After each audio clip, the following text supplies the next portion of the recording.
안녕하세요. 반갑습니다. 자, 33회 기출문제, 회차별 기출문제 이번 시간은 33회 출제됐던 문제 해설을 해드리는데 항상 문제는 여러분이 먼저 풀어보시고 그리고 나서 해설 듣는 것이 더 효과적이다. 그리고 수업을 들으시고 여기에 궁금한 것, 질문사항이 있으시면 김성래세법 밴드를 통해서 질문을 하시기 바랍니다. 예. 자, 그러면 33회 문제 들어가 보죠. 자, 25번 지방세 기본법상 이의신청과 심판 청구에 관한 설명으로 옳은 것. 여러분, 지방세는 심사 청구 제도가 폐지가 됐어요. 그래서 이의신청과 심판 청구 그리고 행정소송 이렇게 가죠. 자, 그러면 1번 통고 처분에 대한 부분은 이의신청 또는 심판 청구 대상의 처분에 포함이 된다. 그러면 틀렸죠. 예. 통고 처분은 알리는 거죠. 이미 범칙금 같은 거. 그래서 이거에 대해서는 이의신청 요건에 해당하지 않습니다. 또 과태료 부과 처분받은 것도 예, 신청 대상에 들어가지 않습니다. 그거. 두 번째, 이의신청은 신청 또는 청구 금액이 800만 원인 경우는 그의 배우자 또는 뭐라 그랬어요? 대리인을 선임할 수 있다. 지방세법은요, 1000만 원 미만일 때, 그리고 국세란 3천만 원 미만인 경우에는 배우자, 직계, 전미소 이와 같은 특수관계인한테 위임을 대리인으로 선임할 수 있습니다. 맞고요.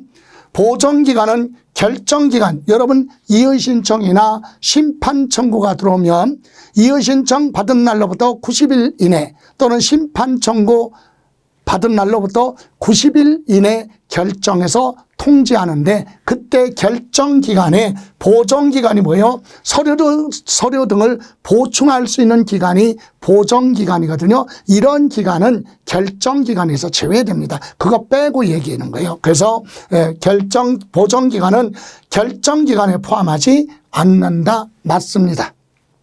서류를 보충하라 기간 줬어요. 그거는 결정기간에 해당하지 않습니다. 다음 이의신청을 거치지 않고 바로 심판 청구할 수 없다. 틀렸죠. 그 부과 처분을 한 날로부터 90일 이내 조세 심판원장한테 이의신청 거치지 않고 바로 심판 청구할 수도 있고 아니면 이의신청을 먼저 거치고 이의신청 결정 통지 받은 날로부터 90일 이내 심판 청구할 수도 있습니다. 그래서 틀렸죠. 예, 이렇게 해서 예, 올바른 거 그러면 니은하고 디귿이 되겠습니다. 다음. 이번에는 26번 지방세법상 우리 지방세 기본법의 서류 송달에 대해서 봅니다. 서류 송달은 교부 송달이 있고 전자 송달, 우편 송달이 있고 공시 송달. 기억나시죠? 그럼 1번 연대 납세 의무자한테 납세 고지에 관한 서류를 송달할 때는 연대 납세 의무자 대표자 한 사람이 아니라 연대 납세 의무자 각각에게 송달을 하여야 한다. 맞습니다. 다음 2번 기한을 정해놓고 납세 고지서를 송달하였더라도 서류가 도달한 날로부터 10일이 되는 날에 납부기한이 되는 경우는 지방자치단체 징수금의 납부기한은 그 서류가 도달한 날부터 14일이 지난 날로 한다 그랬는데 이 부분은 잘못됐네요. 어디서요? 10일이 아니라요. 7일이 되는 날, 일주일이죠. 7일이 되는 날 납부기한이 되는 경우에 한해서 14일 이렇게 갑니다.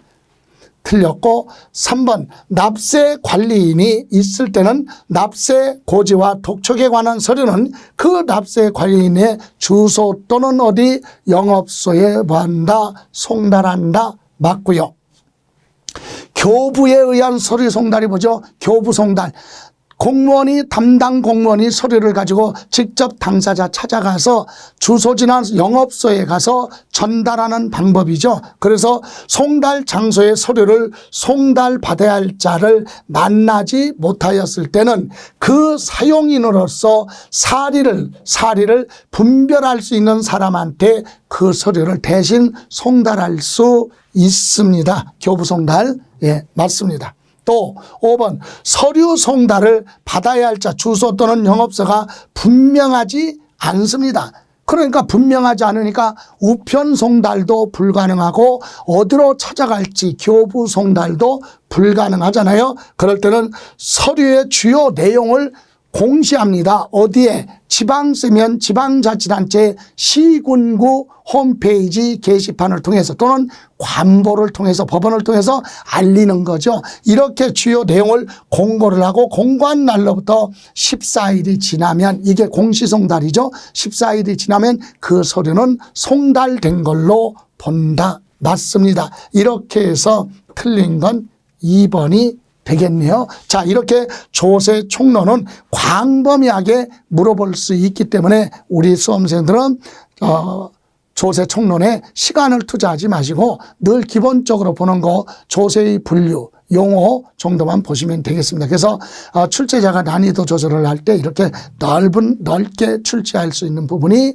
조세 총론이다. 그래서 시간을 많이 투자하지 마시고 기본적인 내용만 보고 가세요. 그래서 두 문제 중에 하나 정도 맞추면 성공한 거다. 이렇게 생각하셔야죠. 자, 다음 27번 재산세 과세 대상 구분에 있어서 주거용과 주거외 용도로 겸하는 건물 상가주택이죠. 이런 건물에 주택은 어디까지 주택으로 보느냐에 대한 내용인데 첫 번째 한 동 그러면 주상복합 건물이네요.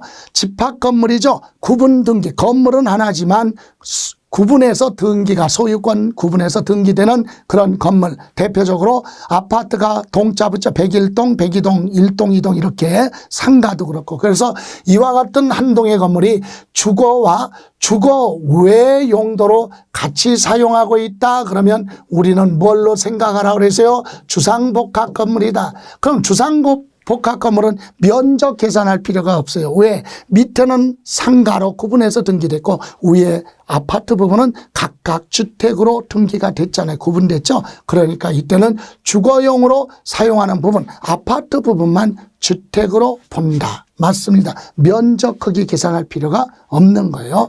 그런데 니은 한 구의 건물 그랬죠. 여러분 한 구의 건물하면 구분 등기가 안 되는 건물이에요. 이런 건물은 주거용으로 사용하고 있는 면적이 전체 면적의 100분의 50 이상 같거나 크면 전부 다 주택으로 봅니다. 그래서 여기에서 많은 분이 실수를 했어요. 왜?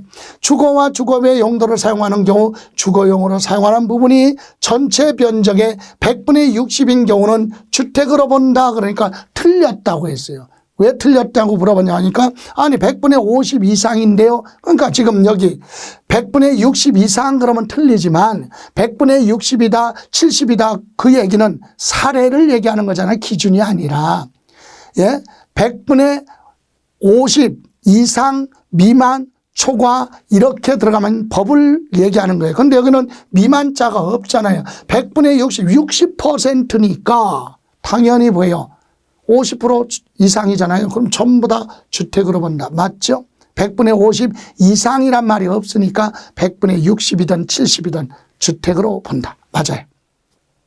주택에 부속된 토지의 경계가 명백하지 않은 경우 바닥 면적의 몇 배, 10배까지를 주택에 부속된 토지로 보는 거죠. 그래서 기역, 니은, 디귿 옳은 내용은 전부 다 맞습니다. 5번. 예, 특히 100분의 50 이상 그게 아니라 100분의 50인 경우는 뭐 60인 경우는 70인 경우 이렇게 물어보죠. 그 내용 사례를 얘기한 거니까 맞습니다. 다음. 이번에는 지방세법상 재산세에 관해서 설명 틀린 거 단 주어진 요건 외에 고려하지 않는다. 그러면 과세 기준일 현재 공부상에 개인의 명의로 등재되어 있는 사실상 종중재산이에요. 그럼 공부상에 기재된 종중재산이라면 이건 신고해야죠. 내 이름으로 되어 있지만 내 개인 재산이 아니라 종중재산인데요 라고 과세 기준일로부터 15일 이내 시장 군수한테 신고를 해야 되는데, 신고를 하지 않았다면 할 수 없이 두고 공부상 소유자한테 불이익을 줄 수밖에 없다. 공부상 소유자가 납부할 의무가 있다. 맞죠? 이런 불이익을 당하지 않으려면 종중소유 재산 개인 앞으로 등기됐을 때 신고를 하라, 이 얘기입니다. 다음, 지방자치단체가 1년 이상 공용 또는 공공용으로 사용하는 재산에 대해서는 소유권의 유상 이전을 약정, 소유권 넘겨받기로 약정을 한 경우로서 그 재산 취득하기 전에 미리 사용하는 경우는 재산세 부과하지 않는다. 틀렸죠. 국가가 소유하고 있는 건 비과세인데 국가가 취득하기로 계약은 되어 있지만 아직 취득하기 전에 사용하는 건 당연히 과세가 되는 겁니다. 그래서 재산세 부과를 한다. 틀렸고요. 3번, 재산세 과세 기준일 현재 소유권 귀속이 분명하지 않다는 얘기는 소유권에 분쟁이 있어서 소송 판결이 아직 안 나왔거나 아니면 공부상에 소유자가 장기간 행방불명 등으로 생사를 알 수가 없다. 그런 경우를 우리는 소유권 귀속이 분명하지 않다. 그래서 그때는 그 현재 그 물건을 사용하는 자를 납세 의무자로 하고 시장군수는 사용자한테 사전에 통지하도록 되어 있습니다. 그래서 사실상 소유자 확인할 수 없는 경우는 사용자가 납부할 의무가 있다. 맞습니다. 다음, 재산세 납기는 토지의 경우는 매년 언제죠? 9월 16일부터 9월 30일까지고 건축물에 대해서는 매년 7월 16일부터 7월 31일까지가 납부기간으로 되어 있죠. 맞습니다. 다만 주택은 토지 건물 통합해서 한꺼번에 납부하기 어려우니까 절반은 7월, 절반은 9월. 예. 다음, 재산세 납기에도 불구하고 지방자치단체장은 과세 대상의 누락, 위법, 착오 등으로 인하여 부과된 세금을 변경해야 될 사유가 발생했거나 수시부과 사유가 발생했다. 수시부가 할 사유가 발생을 하면 수시부가 징수할 수 있다. 7월 달, 9월 달이 안 됐어도 수시부가 사유가 발생하면 세금을 내라 이렇게 부과할 수 있다라고 하는 내용입니다. 이렇게 해서 틀린 건 2번이 되겠네요. 자, 다음 29번 종합부동산 세법상 주택에 대한 과세 및 납세제에 대한 설명 옳은 것. 납세 의무자가 법인이며 3주택 이상 소유한 경우 주택수에 따라 과세 표준의 1.2부터 6% 세율을 적용하여 계산한 금액을 주택분 종합부동산세액으로 한다. 틀렸죠. 개인이 아니라 법인의 경우는 비례세율이에요. 2주택까지는 2.7%, 3주택부터는 5%로 되어 있죠. 그래서 요 세율에서 잘못됐습니다. 3주택 이상은 5%, 100분의 5, 2주택까지는 2.7%, 이렇게 해서 틀렸고요. 납세 의무자가 법인으로 보지 않는 단체, 법인이 아니다. 그 얘기는 누굽니까? 개인이죠. 개인의 경우는 주택에 대한 종합부동산세 납세지는 해당 주택의 소재지로 한다. 그러면 틀렸죠. 법인이 아니면 개인이야. 개인은 거주자의 뭘로 갑니까? 주소지로 가는 거죠. 거주자의 뭐? 주소지. 사람 중심. 3번 과세표준 합산 대상에 포함되지 않는 주택을 보유한 납세 의무자는 해당 연도 10월 16일부터 10월 31일까지 주택의 보유 현황을 신고하라. 틀렸습니다.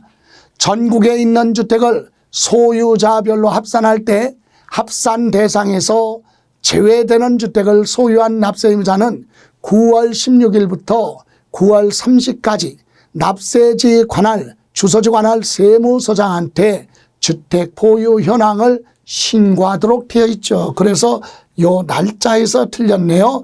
9월 며칠? 16일부터 9월 30일까지 주택 보유 현황을 신고하도록 되어 있어요. 다음 4번 종합부동산세 과세 대상 1세대 1주택자로서 과세 기준일 현재 해당 주택을 12년을 보유한 자의 보유기간별 세액공제. 여러분 종부세는 연령별 공제와 보유기간별 공제가 있죠. 연령별은 1세대 1주택 소유자가 60세 이상 65세 미만은 20%, 65세 이상 70세 미만은 30%, 70세 이상이면 40% 세액공제 혜택 주고 그와는 별도로 장기간 가지고 있었다 5년에서 10년 미만이면 20%, 10년에서 15년 미만은 40%, 15년 이상이면 50% 보유기간별 세액공제. 그래서 10년에서 15년까지는 100분의 50이 아니라 40이죠. 그래서 틀렸다. 40%. 과세 기준일 현재 주택분 재산세 납세 의무자는 종합부동산세 납부할 의무가 있다. 맞죠? 반대로 재산세 납세 의무가 없다면 종합부동산세 납세 의무는 없습니다. 기본이 재산세 납세 의무자는 종합부동산세 납세 의무자가 납세 의무에 해당한다. 이렇게 해서 올바른 건 5번이 되겠습니다. 다음 이번에는 30번 종합부동산세법상 토지와 주택의 부과징수에 대한 설명 옳은 것 골라라 그랬어요. 자, 종합부동산세 과세 대상 토지에 대한 종합부동산세액은 과세 표준의 1에서 5%의 세율을 적용하여 계산한다. 종합합산 그랬죠? 종합합산 틀렸어요. 종합합산은요. 자, 1에서 5%가 아니라 1에서 3%. 1에서 3% 틀렸고 2번 종합부동산세 납부할 세액이 200만 원인 경우 세무서장은 세액의 일부를 납부기한이 지나고 6개월까지 분할 납부할 수 있다. 틀렸어요. 요건에서 틀렸죠. 재산세나 종합부동산세 분할 납부 요건은 납부할 세액이 250만 원을 뭐 해야 돼요? 초과. 그죠? 다만 종합부동산세는 6개월까지, 재산세는 올해 개정돼서 3개월까지 분할 납부되죠. 틀렸고요. 3번 관할 세무서장이 종합부동산세 징수하려면 납부기간 시작되기 5일 전까지 주택분과 토지분을 합산한 과세표준과 세액을 납부고지서에 기재하여 발급한다. 틀렸어요. 무심코 갈 수 있죠. 여러분 종합부동산세 고지서에는요. 주택분 종합부동산세 얼마, 토지분 종합부동산세 얼마 이렇게 따로따로 구분해서 기재를 하되 고지서는 한 장으로 발부하는 거지 주택분과 토지분을 합산해서 종부세 얼마 그렇게 하지 않습니다. 그래서 주택분과 토지분을 요 주택과 토지분을 합산하는 게 아니라 구분한다. 따로따로. 그죠? 그래서 고지서 발부. 다음 4번 종합부동산세 신고납부 방식으로 납부하고자 하는 납세 의무자는 과세표준과 세액을 12월 1일부터 12월 15일까지 세무서장한테 신고를 하라 그러면 맞습니다. 원칙은 부과주의 고지서 나오지만 납세자가 선택을 해서 신고하고 납부하겠다 그럴 때는 신고 납부할 수 있다. 다음 별도 합산 과세 대상 토지에 대한 종합부동산 세액은 과세 표준의 0.5, 1000분의 5, 0.5부터 1000분의 8 세율을 적용하여 계산한 금액 틀렸죠. 그래서 세율은 0.5가 아니라 0.5부터 0.7 이렇게 누진세율로 되어 있습니다. 이렇게 해서 올바른 내용은 몇 번? 4번. 종합부동산세는 고지서 나오지만 납세의무자가 선택을 하면 신고 납부할 수 있다. 자, 다음은 거주자 갑이 소유하고 있는 상가 건물 임대에 관한 자료다. 부동산 임대업의 사업소득으로 장부에 기장하여 신고를 하는 경우 2022년도 부동산 임대 사업의 총 수익 금액이 얼마냐? 이 증빙 자료는 다 수치 보관하고 있어. 정상적이라 이거죠. 예, 그러면 임대 기간은 1년이네요. 2년. 그죠? 2022년서부터 2023년. 그런데 우리 소득세는 1년 단위로 계산하는 거예요. 계약 기간 필요 없고 1년 단위. 그죠? 자, 지금 몇 년도예요? 2022년도. 그러니까 2022년 1월 1일부터 2022년 12월 31일 요로 1년 동안만 계산하면 되죠. 1년 단위니까. 그러면 월 임대료는 100만 원, 임대보증금은 5억, 임대부동산은 2021년도 취득했고 건물 취득가액은 2억 원이고 토지 취득가액은 3억이야. 그럼 임대료 계산할 때 건설 원가는 빼줍니다. 빼고 계산해요. 자, 그러면 이자율은 1년에 연 6% 적용하라 그랬고 운영수익, 임대소득의 간주임대료 계산을 하는데 간주임대료는 계산할 때 그 임대료 받아가지고 은행에 예금을 해서 수익이 발생한 거 그것은 금융수익은 빼야 되는 거예요. 간주임대료 계산할 때 이중으로 부과하면 안 되니까 예, 금융수익은 빼고 나머지 계산하는데 그럼 먼저 보죠. 먼저 자 요렇게 정리하면 됩니다. 연간 임대료 받은 거 계산해 보자 이거죠. 1년 동안 월세 받은 거 임대료 월 임대료가 100만 원이라고 그랬어요. 1년 동안 계산합니다. 그래서 100만 원 곱하기 12개월 그래서 1,200만 원의 임대료 수익이 발생했고 지금 이거 상가죠.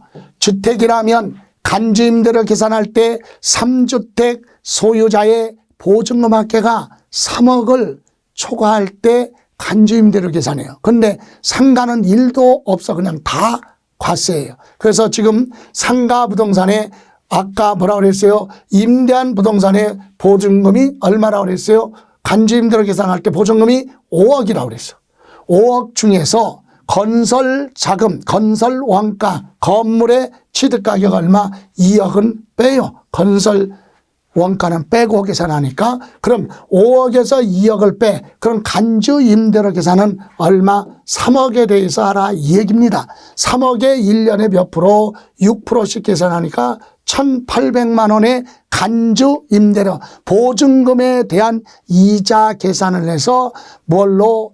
임대료로 보겠다. 그게 간주 임대료 계산인데 보증금에서 뭘 차감한다? 건설 공사 원가는 빼요. 건물의 원가 빼고 계산합니다. 그러면 1,800만 원 나왔어요. 그러면 연간 임대료에다가 간주 임대료 더하면 3천만 원의 임대소득이죠. 여기서 금융수익이 100만 원이 있으니까 빼야죠. 왜? 이중으로 하면 안 되니까. 그래서 요거 총수익금액 계산할 때는 자 얼마 1,200만 원에다가 연간 임대료에다가 간주 임대료 더하고 여기에서 이거 수익을 계산해서 뭐 계산했어요?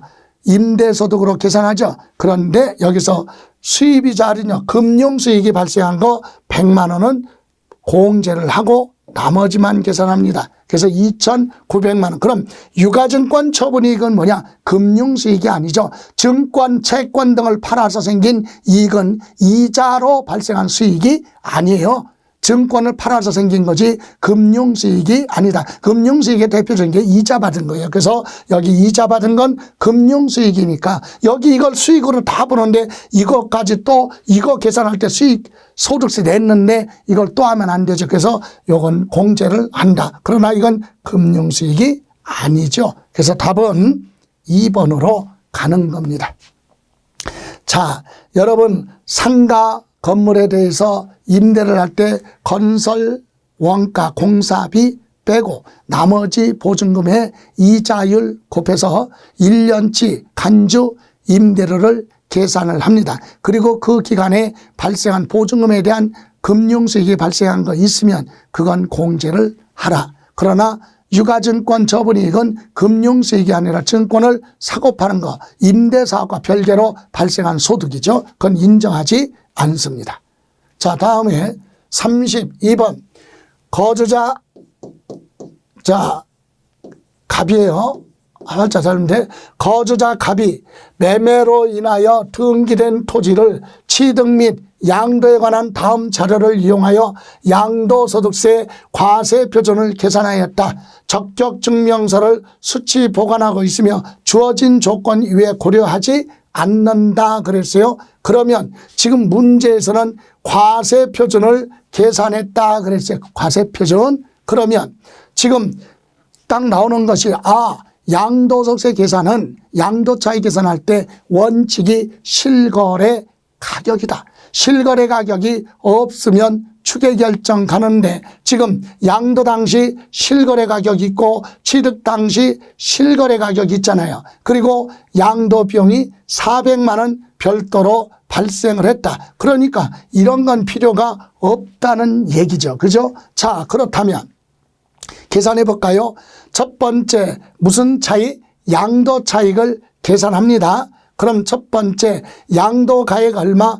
6,700만 원에서 취득 당시 가액 얼마? 4,200만 원에 필요 경비 400만 원 합쳐서 4,600만 원을 차감하니까 무슨 차익? 양도 차익이 2,100만 원이 나옵니다. 그러면 이제 양도소득세 과세표준 계산을 하려면 이 양도 차익에서 장기보유 특별공제하고 기본공제 250만 원 공제하는데 장기보유 특별공제는 3년 이상 보유하고 양도할 때 장기보유 특별공제를 해주는데 보유기간이 여기는 2년밖에 안 됐으니까 장기보유 특별공제는 안 해주고요. 그리고 나서 이 등기된 토지를 양도하는데 등기를 하고 팔았으니까 기본공제 250만 원 공제받을 수 있다. 그죠? 자, 그러면 과세표준은 양도차익 2,100만 원에서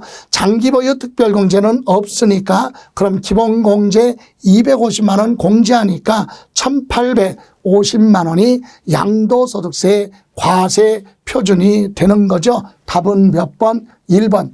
양도차익 계산할 때 실거래 가격이 있으면 실거래 가격으로 가고 필요경비 공제를 했죠. 예, 그리고 장기보유 특별공제는 3년 보유해야 되는데 2년 보유밖에 안 했으니까 공제 못 받고 기본공제는 등기하고 파는 거니까 기본공제 해주죠. 예, 이렇게 해서 답은 1번이 되겠습니다.